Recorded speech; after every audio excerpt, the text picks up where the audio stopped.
Acho que uma coisa interessante a gente pensar é que, curiosamente, eu acho que muito da crítica de poesia que nós temos hoje, né, e eu acho que isso é um dado, quando eu digo que nós temos hoje, eu acho que é um dado que se acirrou, sobretudo, a partir dessa segunda década do século XXI, né,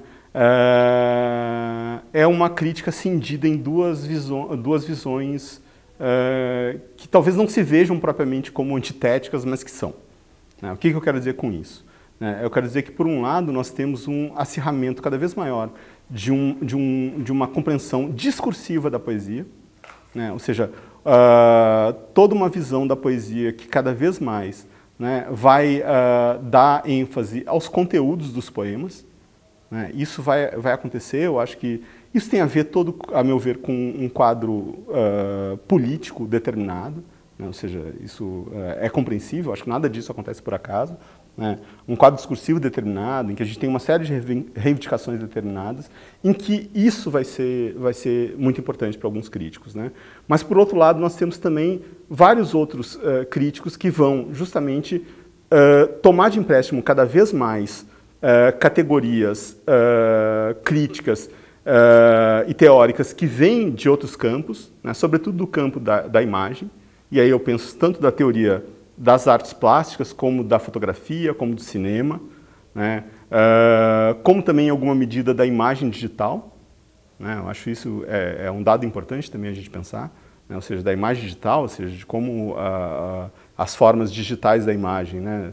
A gente tem que pensar que a nossa vida, cada vez mais, ao longo das últimas 2 décadas, foi sendo transformada em imagem também através da internet, ou seja, do grande predomínio da internet, a tal ponto que hoje em dia é quase...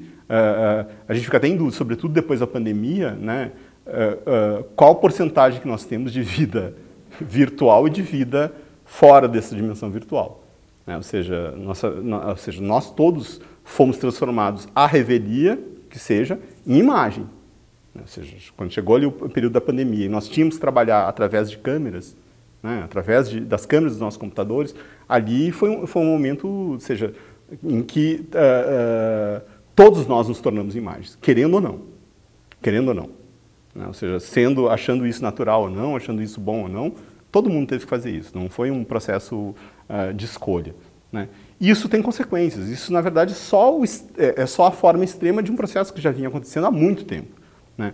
Com a internet, mas antes da internet também por conta de todas as coisas que a gente viu. Fotografia, cinema, televisão, etc. Né? Ou seja, esse procedimento todo. Né? E aí eu vejo isso, né? Eu vejo ao longo da última década, sobretudo, uma espécie de conflito não declarado de todo entre uma abordagem discursiva da poesia e uma abordagem que a gente pode dizer imagética ou fantasmática, como a gente queira chamar da poesia.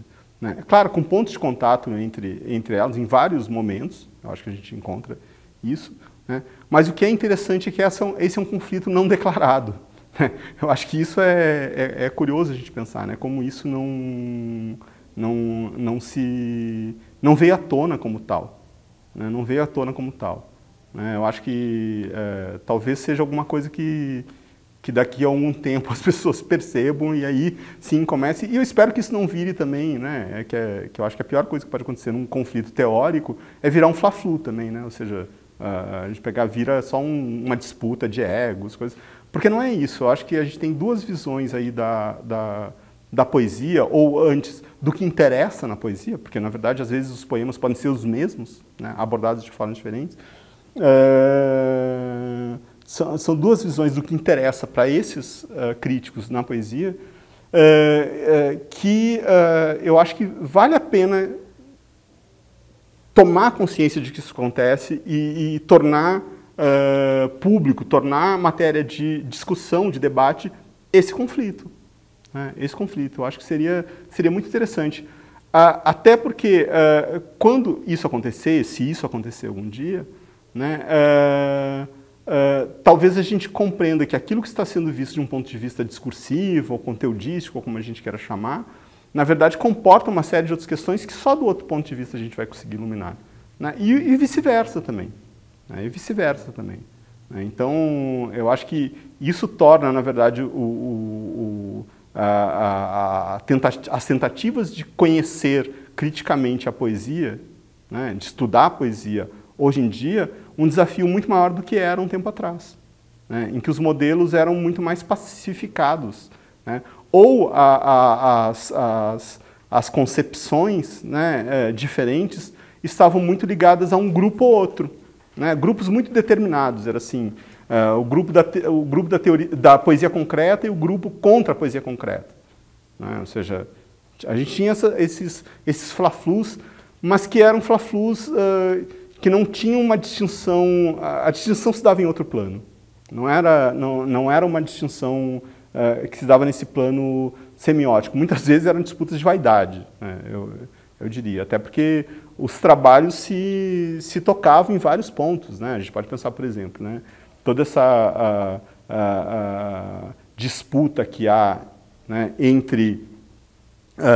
sobretudo por alguns leitores posteriores, né, que há entre Haroldo de Campos e Antônio Cândido, né, em torno a gente pensar, em torno do barroco, em torno de outras questões.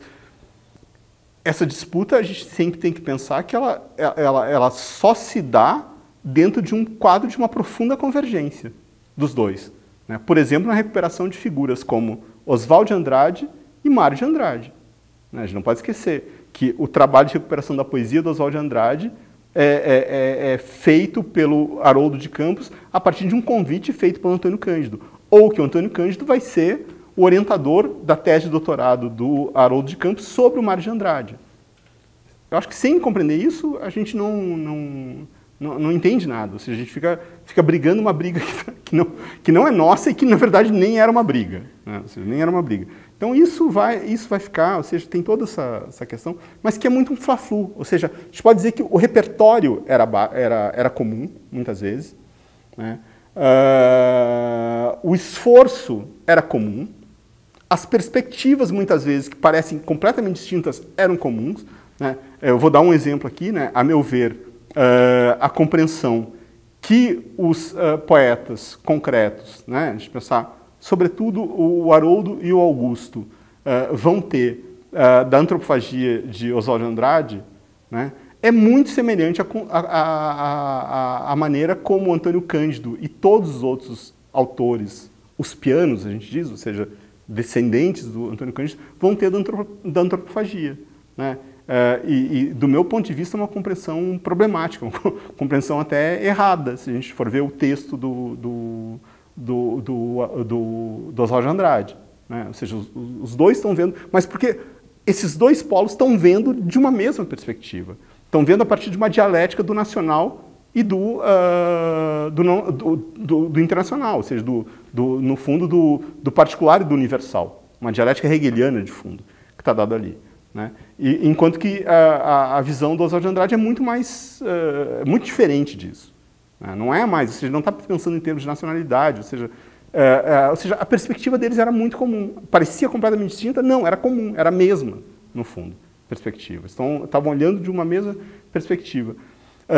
Hoje a disputa, eu acho que é muito mais profunda, embora não se declare como tal.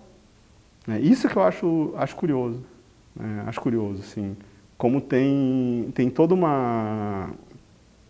ou seja, no fundo, me parece que tem uma reivindicação do aspecto discursivo como sendo o aspecto fundamental da experiência poética, né? Que corre o risco de perder de vista o fato de que, sim, a poesia é linguagem, mas é a linguagem iconizada, é a linguagem assombrada por fantasmas, é a linguagem que já se tornou pós-linguagem, porque é pós-imagem também, né? Para retomar aqui autores que eu citei, né, há pouco. Então, acho que tem um conflito aí entre visões que eu acho que talvez em algum momento venha à tona.